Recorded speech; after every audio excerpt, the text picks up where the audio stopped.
What's up? This is Brandon London, and you're listening to the Big Blue UK and Ireland podcast. You hear that? The Big Blue UK and Ireland podcast. Let's go, Giants.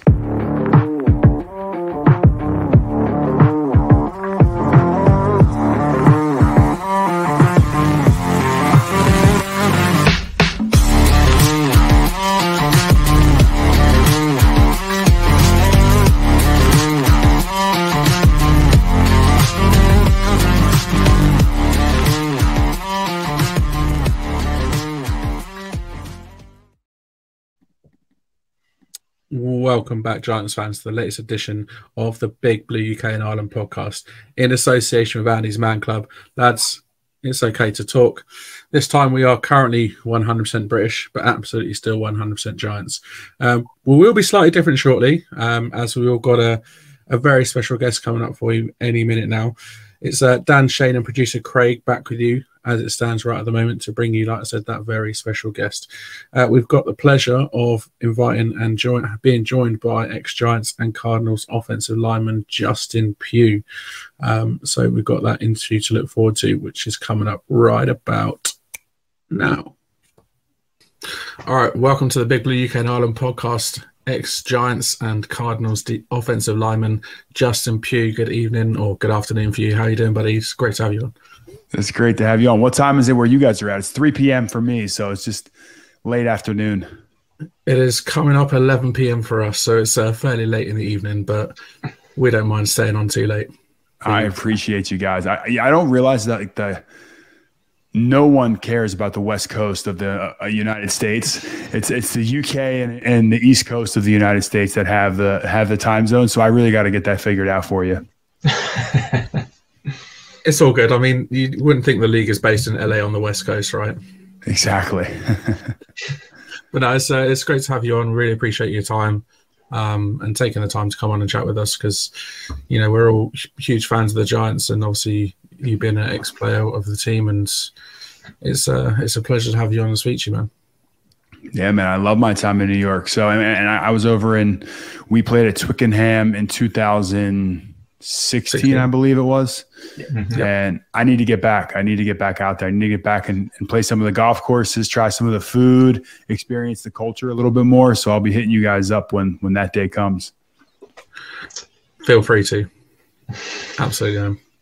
But yeah, let's start out with you starting up in football. So you played college at Syracuse, obviously, until 2013, and got the invite to the Combine, where you had a pretty damn strong showing, and then you were drafted 19th overall by the New York Giants. So how was the whole sort of draft process for you from start to finish? It was like going to the meat market. All of a sudden you walk in and you're in your underwear. All the NFL GMs are looking at you and you're just trying not to screw up. You're like, I want to make sure I do enough reps. I run a fast enough time. I keep up with all my other draft class mates. And I think it was a whirlwind. You know, you go on stage and they're like, this is how big his hands are. This is how big his the XYZ. It's a crazy process. It's how many reps of 225 he can do. So I didn't think at any point the Giants were going to draft me through that process. I went and met with them once with Jerry Reese and Tom Coughlin. I was more thinking the Dallas Cowboys were going to draft me. They had the pick before the Giants. And that year in the draft, they ended up trading that pick and the Giants were next on the clock. And I thought, all right, Giants won't draft me. The Bears were next. They need an offensive lineman. And then lo and behold, Tom Coughlin's giving me a call telling me I'm a New York Giant. And I'm from Philadelphia. And he said, hey, you got to get rid of all that Eagles gear. So I made him that promise, got rid of all the Eagles gear, and went up to New York. Damn straight, get rid of that Eagles gear. But now, how was that getting that phone call from Tom Coughlin? Because obviously for us, he's God, he's a hero. But yeah, how was that getting that phone call from him? Yeah, it was surreal. You know, he's a Syracuse guy like myself, and so I had some connections knowing him and seeing them win their Super Bowls and how the team was able to go out and perform. It was something that was, I never thought I'd be getting drafted into the first round, and then not only to get drafted in the first round, to get drafted in the first round to the New York Giants. It's about as good as you can do. You know, I tell guys all the time, my microphone's jumping, so sorry if I get a little loud here. to have Tom Coughlin and have the ability to play for the New York Giants was a surreal moment, something I'll never forget. And, one of those moments, it's captured on YouTube. You can actually go on YouTube now and see that clip and see how I reacted, because I wasn't invited to New York. I wasn't invited to the draft, but, was able to go be a part of that with my friends and family at the house. And it was one of those moments that I still get goosebumps thinking about today. Yeah, I can imagine. I mean, you played your first 2 seasons for the team at right tackle, taking over from Dave Deal. I mean, how was that taken over from Dave Deal alone? Because obviously the guy that just won 2 rings, how was it taken over from him? Dave was great. Dave was the ultimate pro. I mean, the NFL stands for not for long, because you never know when that day is going to come. And when I got drafted to the Giants, all those guys were on their way out. Chris Snee was retired the next year. Dave Deal retired. David Boss, Kevin Booth, all those guys were on their way out. And I was sitting there like, I had 1 year with these guys. I didn't have really an opportunity to play with them and to learn everything I wanted to. But Dave took me under his wing, taught me the ropes, kind of showed me what New York City was all about and the pressure that it takes to play for a team like New York and the Giants and that fan base. And I embraced it. I loved it. I love New York. I still go back with my wife. I met my wife in New York. So New York will always have a special place in my heart. Nice, man. Obviously, then you moved to that left guard spot, which apparently the Giants drafted you for in the first place. But were you aware of that before 2015, before we made the move there, or what were your thoughts about moving to guard from tackle? Yeah, I prefer playing on the left side. And the way I always tell people about this is like, go wipe your ass with the other hand tonight. Like, you'll get the job done, but it'll be a little messy, and you won't look forward to going to use the bathroom the next time, because you're like, oh, I got to go wipe with the other hand again. And that's what it was like when I moved to the right side. So it's something that I think teams don't necessarily understand. GMs sometimes who never played the position don't realize how hard it is to switch sides and switch it midweek. And hats off to the guys that do it. I just think it's a disservice to the offensive linemen to do that. So I think I enjoyed moving to left guard. That's my best position, and that's where I want to play this year when I play for a team. Nice, man. Shane? Yeah, so I'm just going to ask you a couple of questions about obviously moving on from the New York Giants and your time with Arizona. Excuse me. So obviously 2017 was unfortunately your last year with the New York Giants, and it ended after a week 8 due to a back injury. Do you believe you would have continued with the Giants had it not been for that injury, or were there kind of like some murmurs or conversations or whispers that you'd heard in the building that you might be moving on regardless? Yeah, so I actually was working with Jerry Reese on getting a contract signed. So when you're a first-round pick, they had that 5th-year option to, extend you for 1 more year. And after my 4th year, we were trying to work on getting a contract done, and I had an offer from the Giants, but it was less than what my 5th-year option number was. The pay that I would have gotten for that year. So I thought I was going to sign with the Giants, and week 8, I went out and I had that back injury and playing out of position, playing right tackle, and then talking to Jerry Reese and Ben McAdoo, they're like, hey, we know that you're taking one for the team right here. You're trying to go out there and play. We're going to shut you down for the season, and we're going to get your deal done. Like, you're the most valuable lineman we have to us right now, and we're going to get this thing figured out. And then Dave Gettleman came in, and he wanted to do things his way, and Jerry Reese is fired. So all the promises, are thrown out the window. And that's the business of the NFL. And that's something that I was able to grow accustomed to and see. Sorry, the volume keeps throwing me off here. And the business of the NFL is something that has become a major part of my career, trying to help guys navigate that and work through it. So I thought I would be a Giant for life, and it didn't end up that way. But luckily, I ended up with the Cardinals in a great situation. It's just a quick one on just something you mentioned there. So obviously, when they told you they were going to shut you down, was there any comeback from yourself? Like, obviously, you've got the competitive aspect where you probably want to be out there every single week, but then obviously you've got the smart decision. Is it wise to kind of sit for the remainder of the season? So was that something you just rolled with, or was there a little bit of a conversation there about, well, can we see how we go? Yeah, I tried to come back. Like, I wasn't going to be shut down.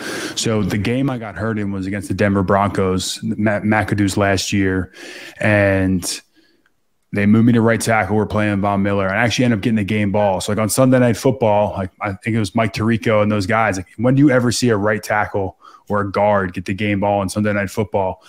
And it was like our first win of the season. I think we were like either 1-7 or, 1-6 at the time. Hurt my back at the very end of that game. Later on that year, the back's bothering me. I sit out, trying to come back, get epidural shot. Like I'm pushing. It was like they probably didn't shut me down to like week 13 or 14 when I tried to rest it and come back. And they were like, "Look, it's no point in coming back. We're 2 and I think we ended that season 2-14, and like there's just no reason to rush back. We'll get this deal done." And it didn't happen that way. And it's the business of football, and I'm used to that now, and I know what to expect when I go into free agency now. And I'm in a good spot right now, and I'm able to call my shot a little bit more than I was at that point. But the Cardinals came in, and we were able to get something done. I moved out here, and I've loved every minute of playing for the Arizona Cardinals. Love my teammates, love the organization. So it's been really good. But the Cardinals now are heading in a different direction, so that's not necessarily meshing with my career at the moment. So obviously, talk about moving to Arizona, and you played the majority of games whilst you were there, apart from missing a few in your first and last seasons. And obviously, you've mentioned about sort of getting on and opened your eyes up to the business of football, and going to Arizona kind of changed the trajectory of your career. How did you feel your time at the Cardinals went now, kind of looking back on it and kind of, as you mentioned, seeing how they're on a different trajectory now? Yeah, I think when I first got to the Cardinals in 2018, it was the worst offense in NFL history. We drafted Kyler Murray #1 overall, and Cliff Kingsbury, and we really started to change the dynamics of the team. The Cardinals were becoming relevant again. We were all playing primetime games, and things were picking up for sure.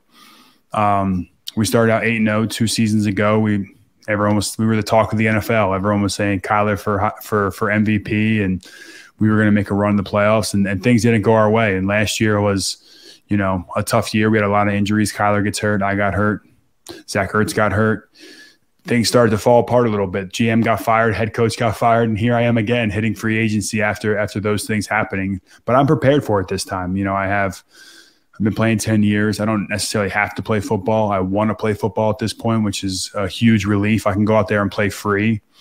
And that's something that I'm looking forward to getting on with the right team. Like, I'm not signing with just anybody. I'm not signing on just to play football and to get a paycheck this year. I'm signing on with a team that has a chance to win a Super Bowl. And that's my goal. A team with a proven quarterback, a great defense. I know what it takes to win in this league. And I know some teams are building for the future, and some are building to win this year. So obviously there was a lot of chatter on the Giants Twitterverse after your conversation with Pat Leonard on Talking Ball. That kind of obviously spurred us on as well to reach out to you to try and have a chat, just because obviously Pat is a journalist, a serious podcaster, shall we say. Do you say that in quotes? He's a journalist? No, we don't have any opinion, but we're obviously fans. That's what we are. We're fans of the Giants. Some of us. Dan has been a fan since before the Super Bowls. Shane is a relatively new fan since Saquon came in. So obviously we have a slightly different outlook on things. But sort of the first thing is how's the recovery for the ACL going at the moment? The recovery is going great. I feel great. I'm out training. I'm working with Charles Bentley, who is all-pro center. He started a performance center out here, and I'm training with this guy, CJ Davis, who was a player in the NFL for years, great player. So I'm training with him every day right now, working on that, rehabbing the knee at Exos. I actually was training this year. Saquon was up there. I wasn't training with him specifically, but got a chance to meet Saquon. Him going back is definitely a reason why, I think guys want to go play there. You have one of the most dynamic playmakers in the NFL. I see your Sterling Shepard jersey hanging there in the background. Shep was a guy that got drafted a few years after me in New York. And yeah, that conversation with Pat led to some speculation. I think the Giants fit the mold of what I'm looking for. There's some unfinished business there. It's a team that is a few pieces away from making another run this year. And they're probably going to make a run regardless of if I'm on the team or not. I just think I can help be a piece to take that to the next step. But there's also other teams that have reached out, other playoff contention teams. And, I'd be doing myself a disservice to just put all my eggs in one basket. Like as much as I love the Giants, they also have to want me. And that's something that we're working through now, and we'll see how injuries shake out. There could be an injury and a team might need a left guard. So there's a lot of moving pieces in this. Just because I love the Giants and I'm a big supporter of the Giants regardless when my career is over, doesn't mean that I'm just going to go play for free, play for nothing, and not take a fair deal for myself. Yeah, absolutely, and that makes perfect sense. So, in the terms of, obviously, you've just said that there's a few teams kind of in conversations at the moment. Would that be something that you could actively look to get onto a team right now, or do we need to sort of maybe wait till a few weeks into the season, or how would that shake out? Yeah, it's a great question. I think when and where I'll sign with the team depends on a few situations. What the team's going through right now. I'm not playing in a game tomorrow. Like, I'm not starting for you tomorrow ready to go. I prefer – the reason why I want to go to a playoff team, it's like I probably won't play the first few weeks of the season, come on, like weeks 5, 6 in that range, 3, 4, 5, 6, depending on what the circumstances are. Let me go out there, go against the defense, get my wheels back up under me, get situated in a new city and a new team, and then go on a playoff run. That's my goal. And I think it'd be short-sighted to try to bring me back for week 1 or week 2. Could I push it and try to do it? And guys have. And then every guy that I know that comes back from an ACL early, they always have issues down the road. Like, I should have waited that full time and really felt great. So with what my strategy is, it makes sense for me to wait for the need to feel 100%. If a team needs me in week 1, because that's like the deciding factor, it may not be the right fit. Yeah, absolutely. I mean, at the end of the day, you, as you said, you're sort of, a vet now. You've been in the league. Did you say 10 years? You've been in the league now. So after 10 years, you kind of know what your body can and can't do, and you know where you're at. So that makes perfect sense. Now, obviously, I don't want to preempt anything here, but I know you've been prepping for retirement at some point, and you've looked into real estate and IDM companies. You've been quite active on Twitter over the last few days, talking about how cut players should use the NFL appeal, like the aura of being an NFL player, to start looking at their next career just in case. How early did you start looking into that side of things? It was when COVID hit, because COVID hit the Giants. The Cardinals came to me and they said, "Hey, you have to take a pay cut. Not only do you have to take a 75% pay cut, you have to go earn it through incentives." So at that point, I was like, screw the NFL, screw playing football. I'm going to figure out what's next. So my degree from Syracuse, shout out to Syracuse behind me, was finance. And I was like, all right, I'm going to go put this degree to work, and I'm going to go, figure out what life is like after football.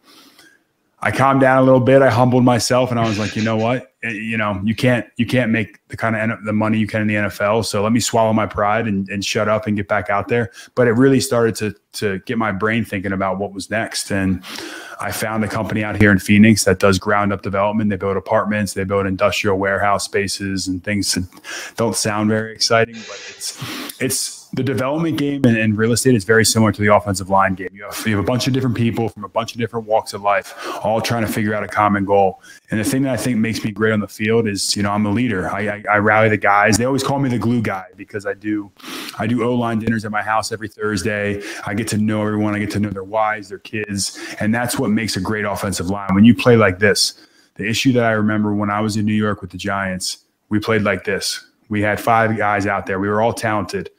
And I will argue this all day long. Eric Flowers signed a multi-year dollar extension. The Giants fans don't want to hear it. Eric Flowers could play football. I signed an extension. Weston Richburg signed an extension. John Jerry went on to play. Bobby Hart went on to play. All 5 of those guys, we were very talented. We did not play as one, and that was the failure of us as an offensive line. When I came to Arizona, I realized what it took to do that and what to be successful as an offensive line takes. You don't need the most talent in the room. You need to play for that guy next to you and have a reason to. And my wife is best friends with all the other wives in the offensive line. And if I get a chance with another team, that's the one thing that I'll make sure I bring to the room. And I forget what question you even asked me at this point, but I feel like this is a good answer regardless. Yeah. No, absolutely. And then you followed that up with a tweet to the NCAA. This idea is brilliant, by the way. Yeah, saying that giving athletes practical education opportunities should be the way forward, rather than the educational stuff that they do, which is in classroom. I love the fact that you're trying to help younger guys and you're trying to basically get a whole culture change there. Is that something you take pride in, being able to be the driving force behind that? Yeah, because those guys don't have a voice. They can go out there and they can post on Twitter, they can post on Instagram, but they don't know what they're even talking about. So it takes a guy that's been through it to know like what's practical and what isn't. Me learning how to do long algebra and speak a different language and all these things is not helping me get ready to play in the NFL. So I feel like there should be like an opt-in, opt-out system where, like, me personally, I was a 2-star, never thought I'd be playing in the NFL. I would have opted in for my education. I would have gone, got my degree in finance, and I would have worked through that. Now the issue becomes the guy that is going there and he's a 5-star recruit in some of these Power 5 schools. They're putting him into a major that he will never be able to use once he's done, just because it doesn't conflict with the football schedule. And that is just flat out fundamentally wrong. A teammate of mine at Syracuse wanted to be an architect. The schedule conflicted with football. They pulled him out of that major and he went and got a different degree. I'm not going to bash any degrees, but we all know what they are out there. What I think they should do is, if you really think you're going to take a shot at the NFL and you really maybe there's a certain threshold, like you have to have a grade by an NFL scout to be able to opt out of the education program or however it works. Transition that athlete into some practical use. Like, let's talk about how to find a CPA, how to find a real estate, an advisor to help you with real estate or your finances, or how to deal with taxes and pay taxes for the first time, how to navigate sudden wealth, just simple things, teaching about networking, negotiation, how to maximize their time as an athlete. And then once they're done and they don't know what to do next, they'll have a 3 to 4 year period to go back and get their degree, learn, really value the education a whole lot more than when they were 18 years old, thinking that the only thing that mattered was football. I think it would really pay dividends for these guys. And the NCAA is not in this for education. We keep hearing that the president of the NCAA, before the whole NIL, he's like, I'll die on this hill. The players get a free education. Don't give me a free education. Pay me a pro rata share of what dollars I generate for the university, Syracuse University. Pay me I will pay to be here. I'll pay to live there, all those things. At the end of the day, I can come back and get my education later. That's valuable. Like, let's stop beating around the bush, acting like we care about these guys getting their education. No one cares. Like, you guys are fans. You want to see me play football. You don't want to hear me give a dissertation on health and wellness and all that. Like, deal with that elsewhere. You're here to go win me my bet. You're here to win me my fantasy draft. Like, that's what we're here for. Let's not beat around the bush. Everyone wants to act like you have to be politically correct. That's bullshit. We're here to entertain. We're modern day gladiators. Go out there, put your body on the line so I have something to look forward to on Sunday night. And don't bother me with anything else. Our job as players is to figure out how to leverage it as well, because how can we maximize it for ourselves? So let's all stop beating around the bush and be politically correct and all these things, because that's just bullshit. No, absolutely. And I love your honesty on this, and the fact that you're not afraid to bring it to people's attention, because obviously you do have that platform and you're using it for the right things. Which you don't, unfortunately, see a lot of people do. Yeah, I mean, I'm at a point in my career where they can't hurt me anymore. Like, there's no the team's not going to sign me, or the team's they're already offering me a contract. They don't have to bring me in. Teams are not offering me what I was getting offered before, so I might as well speak my mind at this point in my career. Maybe when I was 4 or 5 years, I've always spoken my mind. That's been the good and bad of my career. It's got me into trouble at times, and people love me for it at other times. So I'm always going to speak my mind. It's just something that, has been instilled for me. I'm here to fight for what I think is right for the players. And if someone wants to counter me and tell me why my idea is wrong, I'm open to it. I'll be receptive. So if that conversation, if the president of the NCAA wants to have a conversation, I'll have him on my podcast. I'm starting a podcast too. It's going to be called Net Worth with Justin Pugh. So I'm going to get that and talk about all these things that happen to players. Like, you look at things right now, like the Chris Jones holdout, or Baker Mayfield. Apparently his father and brother misappropriated some of his money, like $12 million, and he's suing them to find out. These are things that I want to peel back the curtains and show people like what really goes on in these guys' lives, because they're just like everybody else. Is there anything else you wanted to add? I suppose when it comes to, you know, being a player in the league, we see what goes on sort of on the outside, but you know what goes on and happens on the inside, and you know, it's to have that sort of link between that would be really cool. And I think having that you're so honest and open about what you're talking about, and it'd be really cool to have that as a, you know, as a fan, to be able to have that, to be able to listen to and see what goes on for real on the inside. Because obviously we look at it with rose-tinted glasses and think, you know, you're all amazing, you'll earn all this money and everything else. But actually, what goes on inside inside the locker room and inside the sort of players' circles is obviously, there's a lot that goes on that we don't know about. So it'd be great to have something like that.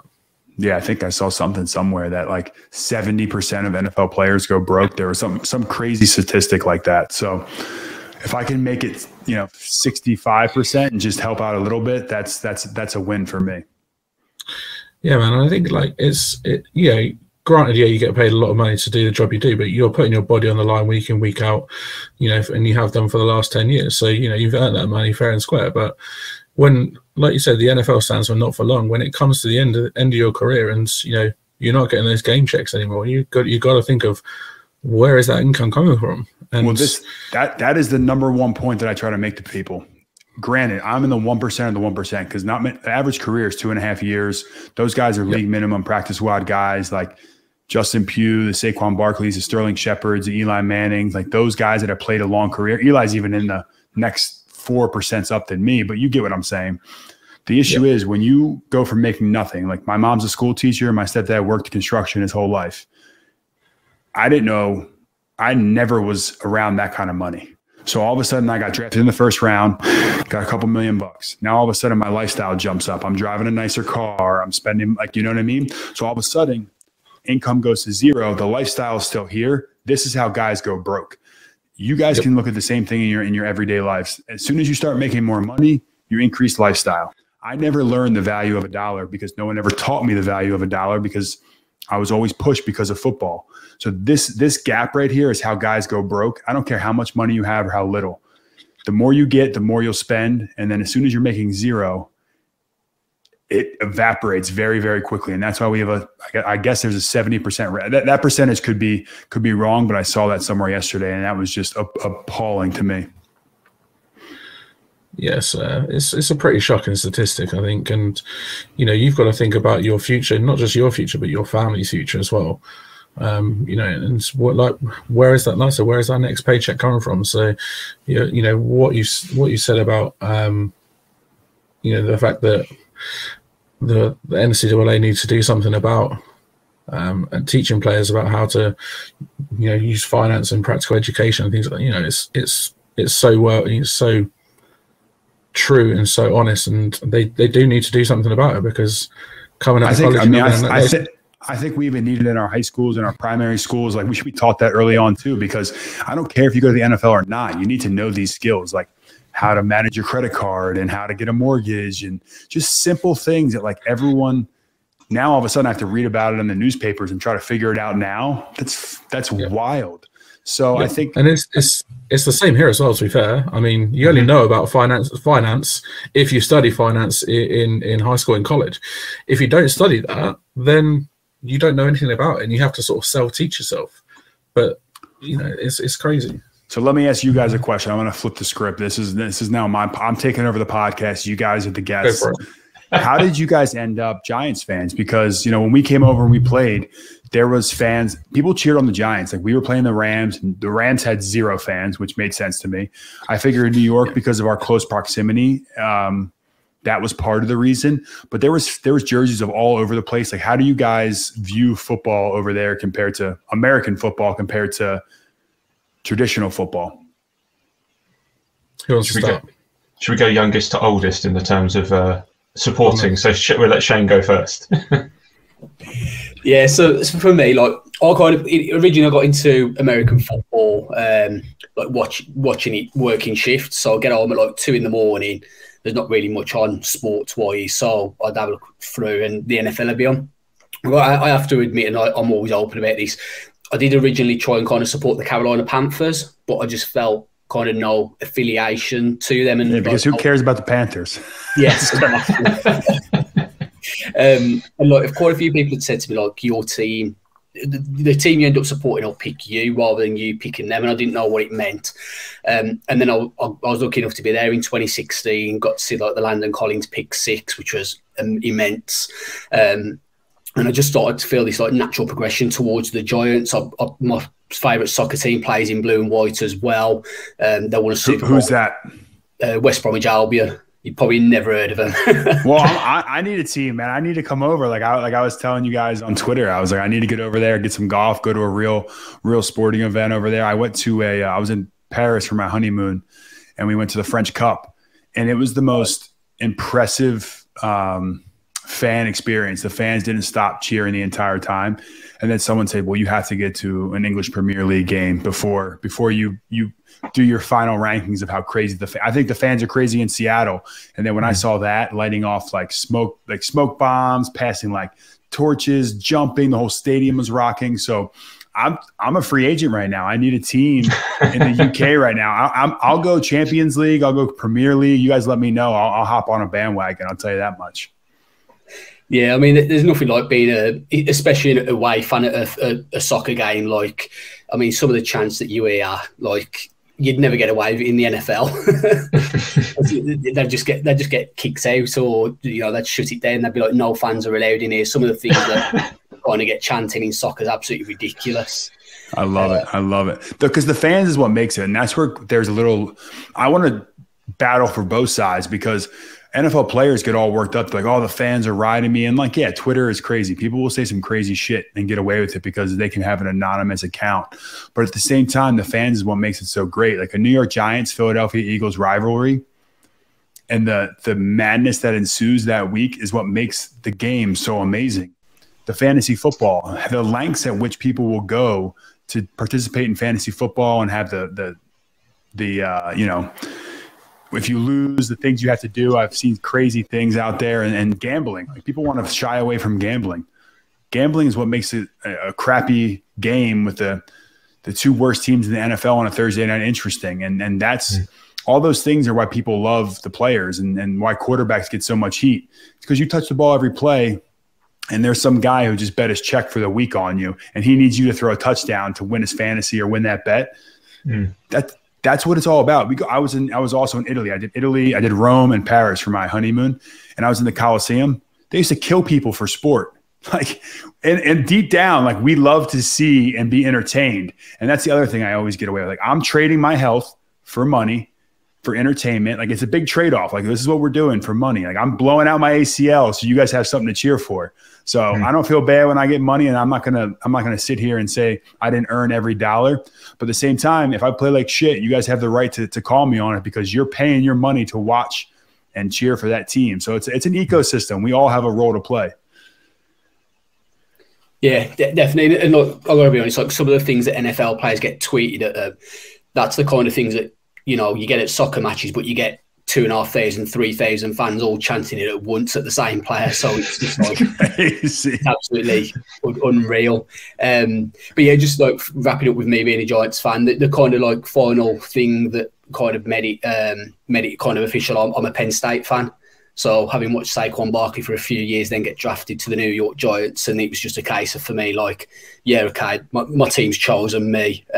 It's been a rough 4 or 5 years, but hopefully now the last year was good. We're heading in the right direction.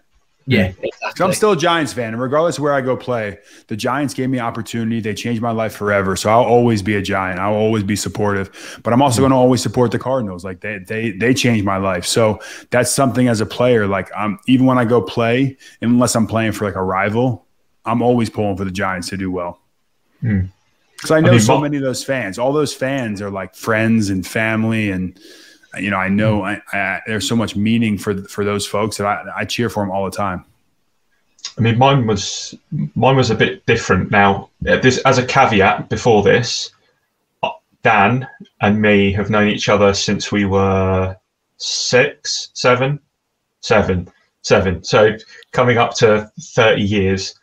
So I started watching the Super Bowl every year with some housemates who are big into NFL, and it got to a point where I was like, you know what, I like this so much, I need to get into it more. And Dan gave me the sell on the Giants, and then we went to Regent Street because they opened up every year. They opened up Regent Street whenever the international games were on, and just seeing the amount of fans there. We walked into a shop, and I just picked up I can't remember if it was an Eli or if it was a Victor Cruz jersey. It was one of the two. I just threw that on, and just instantly you felt part of something, and then it's just snowballed from there. Really, I mean, I was at the Twickenham game. Shane was there. Dan was there. Our other pod mate Kev. We were all there. Weirdly separate. I think, Dan, did we sit together for Twickenham? I think so. I think you were with us, maybe. weren't you? Yeah. I just remember like every time there was a punt or a kick, you guys went just batshit crazy. But then the true fans that knew and were there, that not just for like the atmosphere and the experience. There was more Giants fans there than Rams fans, and you guys were like, there was an energy there, and I was like, damn, I wish we could play one game there every year. And I think it would be amazing to get a team there. I would love to play for a team in the UK, just because, you know, Pugh is actually a Welsh name. I have no real allegiance or really no roots. Like, I'm like a mutt. You throw Western Europe together, and like that's basically what I am. But I just think it would be unbelievable to experience a different culture while playing my sport, because of how passionate you guys are. So that's part of the reason why I wanted to come on. I just wanted to meet you guys. Yeah. Go on, Dan. We appreciate you coming on, Justin. So yeah, I've been a fan for close to 20 years. So I started following the team back in 2005, 2006, sort of that era. So my brother was at university at the time, and he was a really big Indianapolis Colts fan. And at the time, obviously, Peyton Manning was their quarterback. Yeah.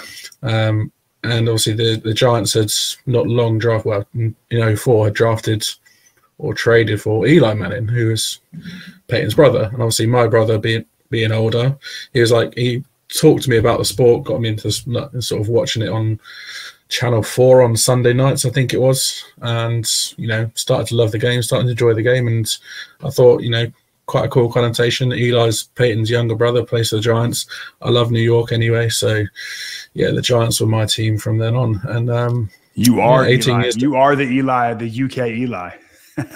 Yeah, man. 18 years down the line, I bleed blue every day. I'd enjoy just watching in sport, and being able to do this podcast every week as well it's an absolute privilege, because I get to talk Giants with three of my best mates. So, it's supporting the Giants has been a long road, but it's definitely been an enjoyable one, that's for sure. That's amazing. Well, as a former Giant and as a Giant fan with you guys sitting in the same boat, I appreciate the support, man. This has been great. Thanks for having me on. You're more than welcome, and thanks for coming on. Because it's crazy for us just being fans. It's crazy, like talking to guys that have actually put on that uniform and played on the hallowed turf at MetLife, and it's a joy and a pleasure for us, because we just do. We're all, like I said, we're all fans, and we just do this for fun. So to be able to have you on there and have you on and speak to you and chat to you about the Giants is well, really the offensive line typically end up being the most down to earth guys. So I'm glad I could represent for the offensive line. That's always a good thing. Yeah, man, that's cool. But before we go, I've got a few little quick fire questions for you, just to throw at you. So cool, fire away. Nice. So the first one, the one we do for all of our guests that come on is dream dinner guests. And I'll give you a few minutes to think about this. But you can choose 3 people from any walk of life, whether they're dead, alive, from sportsmen, entertainers, whatever. 3 dream dinner guests, but we'll come back to that in a minute. So have a little think about that. What's your pre-game go-to meal? Pre-game go-to meal, it'll be, I'm typically doing some type of pasta, some type of steak, or sometimes I'll do like a fillet, or I'll do like some fish just to kind of keep it light. I'm a big shake guy. I do more shakes than anybody. I'm always, because I'm trying to keep my weight up always. So the shakes are something that I've always been a go-to. So I'll probably do a shake and some kind of, depending on what time of day, breakfast or an evening. But the shake is the I pack them up and like seal them. Guys always give me a hard time because I pour my shakes out mid game and it looks like puke. It's just like this, gross concoction. I pack my lunch. Like I bring lunch with me to games. Nice, well prepared. That's cool. Yeah, exactly. Who's the funniest player you've ever played with? Oh, funniest player I've ever played with. DJ Humphries, left tackle from the Cardinals, is hilarious. He's one of the funniest guys. New York days, who was one of the funniest? Man, there are some characters. JPP is hilarious. He's a funny guy. On the offensive line, there's this guy, Eric Herman, who I got drafted with. He was a 6th-round pick with me. One of my best friends, one of the funniest guys. Eli is the biggest clown in that locker room. I mean, everyone now sees it on TV, but I knew that's what Eli was like. Zach Diassi, the long snapper for all those years, he's a trip. He was always, as a specialist, you don't really go to meetings ever. The specialists get to live the best life, and they would mess with guys while we were in meetings and he was out. And he would always, as a rookie, I remember he took all of our clothes from the hotel and put them all in a big pile in the middle of the field. So we're out there sorting our underwear out and socks, and me, Jonathan Hankins, DeMontre Moore, trying to figure out whose clothes it was. So Zach Diassi was definitely another guy there. Nice. I remember Zach being the long snapper. He was a great guy. Great guy. Favorite stadium to play in?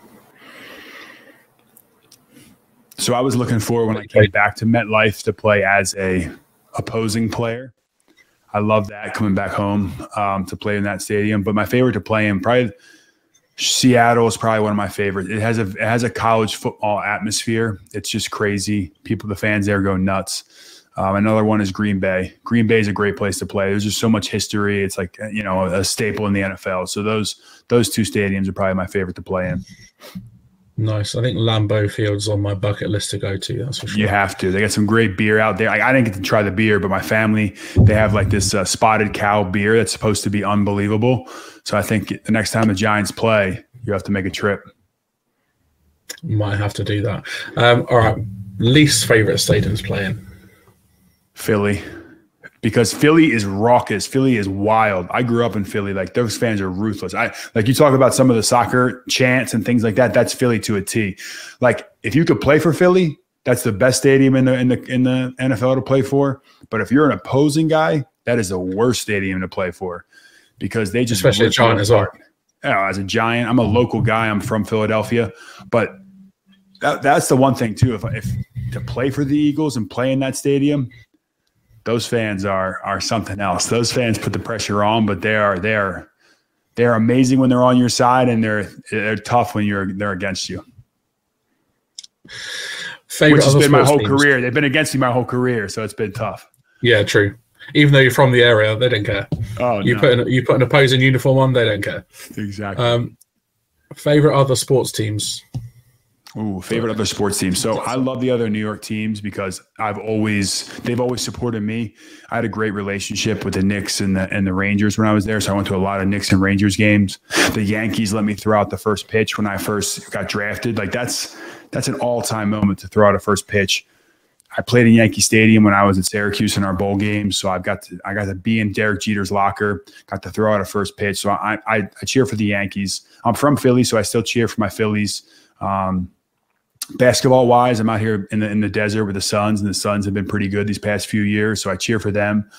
I really support the teams where I'm living because it's a mentality that I have. If you move somewhere and you're a part of that community, support the community that's supporting you. So I know a lot of Cardinals fans are diehard Suns and Coyotes and Diamondbacks. So I try to support those teams and always cheer for those guys. I meet a lot of them out. So it's great to be able to support those guys as well. Nice, man. I mean, my nephew's a massive Phoenix Suns fan. I'm a massive Yankees fan as well. So we're not having a great year this year, but hey, there we go. The tradition's still there. They'll bounce back. 100%. As long as Brian Cashman leaves. I'm a big golf guy too. So I know there's not like a specific team, but John Rahm's become a friend of mine out here. A lot of golfers are out here. So I'm a big golf fan. So the Ryder Cup's going to be pretty exciting. I wish I could get out to Rome to go see it, but I'll be watching from afar. Yeah, that's massive in the UK as well, the Ryder Cup. Yeah. So it's going to be a good watch. All right, your career highlight. What's the biggest highlight of your career? Ooh. Well, that Sunday Night Football game where I kind of switched and kind of took one for the team. That's a highlight of mine because I never as an offensive lineman have ever seen, getting player of the game. The first playoff game was a highlight, going to the Packers, and we lost the game, but the first time tasting the playoffs. My last game at Syracuse University, I think that was the most fun I've ever had playing football was with those guys. And then a few years ago when DeAndre Hopkins had that crazy catch, a Hail Mary at the end of the game, that was the craziest finish I've ever seen at a game. So those are a few highlights of mine that I look back and you remember those ones.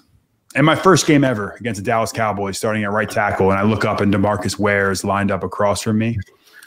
That is one where I'll never forget. We had 6 turnovers in the game. We lost at the end on a pick 6. It wasn't a great ending, but it's your first one. Cowboy Stadium is impressive. The Cowboys Stadium, away stadium, like away locker room, is probably the best locker room. The Cowboys take care of you when you're on the opposing team. Everything's bigger in Texas, right? Yeah, I guess so. Toughest moment as a pro? Philadelphia, prime time. The game Victor Cruz blew out his knee. I let up 4 sacks in that game. We lost like 30-0. I thought my whole career was over at that point. And that's when I had to dig down and figure out who I wanted to be. And that was probably defining the lowest point, but like a career defining moment for me. And that's part of the reason why I give Philly so much slack. I had my worst game ever there too. I was giving out free sacks. It was I was making guys' careers. I was making Pro Bowl seasons for guys in one game. You were making them look good, right? Yeah, exactly. What music have you got on your playlist? Ooh, there's this mix called Big Booty Mix. It's like a mix of all the best songs. They do it every year. So that's what I'm rocking with right now. Big Booty Mix. We'll check that out. 23. You can go on. It's on SoundCloud. Cool. We'll check that out. And then lastly, so going back to the first question, your dream dinner guests. So I would do my father. My father passed away when I was 13, so he never got to see me play football. I just started out that year. So my father would be one. Joe Rogan, because I feel like he would have some crazy stories, and Dave Chappelle, because I think Dave Chappelle is the funniest dude on planet Earth. So those would be my 3. My dad, I'd have some heart-to-hearts. Rogan, I'd want to hear some crazy stories, talk UFC fighting. I'm a big UFC fan. You guys have your first champ, Leon Edwards. I love the UFC. So I would talk UFC with him, and then Dave Chappelle would just have us rolling the whole time. So that would be my dream trio right there. That's a decent trio, and like you said, Chappelle would just decent trio. Dave Chappelle will keep the entertainment going, and having your dad there, losing your dad so young, is having your dad there back there with you would be pretty cool as well. Yeah, exactly. I appreciate it. Cool. All right, well, Justin, we really appreciate your time, man. Thanks so much for coming on. Thank you so much. Guys, anything else you want to add? I just thanks ever so much for coming on. It's been great talking to you and sort of hearing your experiences and sort of talking about some stuff about the future. And, Dan and Craig probably agree with me. I could probably talk for another hour about it all and get to know more about sort of stuff that you've had happen in your career. But thanks ever so much for taking the time today. Guys, this was amazing. I really, really appreciate it. No, thank you. And obviously, you've got our email now. So when you're over, just let us know. We'll sort something out. We'll go to a game. We'll go to a match, and I'll get to experience it with you guys. You guys take me in and give me the local treatment. Sounds good to us. Perfect. All right, guys. Have a great one. Take care. Good deal. Cheers. Justin, take care, man. Have a good night. See you. What a privilege that was to chat to Justin. We all thoroughly enjoyed that, and we hope you all did too as well. How was that for you? Sorry, I thought I was on mute. I was trying to find the unmute button. Yeah, it's absolutely great. Literally, such a proper down to earth, genuine kind of guy. Honestly, I don't know about the listeners, but I could have carried on for about another hour, find out more about his experiences in the NFL and that. But hopefully we get him on again in the future, or maybe we meet up with him when he does come over. Yeah, absolutely. I mean, he seems just just such a nice, genuine guy that it wouldn't surprise me at all if we do end up going to a Premier League game with him, which is will be an experience for all of us. So, and which game would we go to? Yeah, I mean that's the question, isn't it? I mean, it would have to be Premier League. We're not taking him to the Select Car Leasing Stadium, are we? So, but no, we pride ourselves on trying with our interviews to be as intellectual as possible and not just ask the kind of Homer questions that most people would ask. And Justin's honesty and the way that he opened up to us about his kind of plans after his career and what he's been saying about cut day in the NCAA was just incredible to listen to. And I actually can't wait to listen to it again. Yeah, man, it was a great down to earth chat about not just about Giants, but about, like I said, life after football and what he's been through as a pro and what he's potentially going to go through as an ex-player. Also he's currently looking for a team at the moment. So it'd be cool if the Giants signed him back up again, but if he doesn't land with the Giants, so we hope he lands with another team somewhere very soon, and hopefully his recovery carries on going as well as it is at the moment. But yeah, it was a privilege to chat to Justin. We definitely enjoyed it. So we hope the listeners and viewers did as well. That is all we've got time for this time around, but we'll be back in our usual spot of 8:30 next Wednesday as we make our 2023 predictions and also preview our week 1 matchup with the Dallas Cowboys. Anything else to add before we go, guys? No, it's a great interview. Great talking to Justin with you guys. And I'll probably say to any listeners, maybe if there is someone in particular you want us to try and get on, let us know, and we'll try and work our magic. I know Craig's pretty good at sort of sliding into people's DMs. So, if you do want us to get anyone realistic, I will say obviously Daniel Jones, etc. is not going to come on the show. But if there's anyone that interests you that you'd like us to get on, let us know, and we'll try and see what we can do. Yeah, absolutely. I mean, I'm not quite sure I like being tarred with that brush, but I'll take it, absolutely. No, it was an absolute pleasure to get Justin on. He's been a real gent while we've been trying to arrange this. And I look forward to speaking to him, hopefully many times again. And you know what? I hope he does become a Giant now. Not just because it's our team, but I just think he's an absolute stellar human being. And I got a lot of respect and a lot of time for him. Absolutely. Echo everything you said, both you said. As I said, top geezer, top guy. And let's hope we see him back in blue very, very soon, because that'd be really cool. Remember to subscribe to get the latest updates from YouTube. Hit that little bell as well to get all the notifications. Follow us on Twitter, Facebook, Instagram, and now also TikTok. Just search for Big Blue UK and Ireland. You can get in touch with us either via any of those socials or via email, bigblueukirl@gmail.com. We are part of the Full 10 Yards Network. Check the site, full10yards.co.uk/Giants. And lastly, we are all part of the New York Giants fans UK group, so give them a follow too. They're on Facebook, Twitter, Instagram, and Threads. My thanks, all of our thanks go to Justin for joining us, and my thanks as ever go to Shane and to producer Craig for joining me, and to you, the viewers and listeners. We're signing off until next time.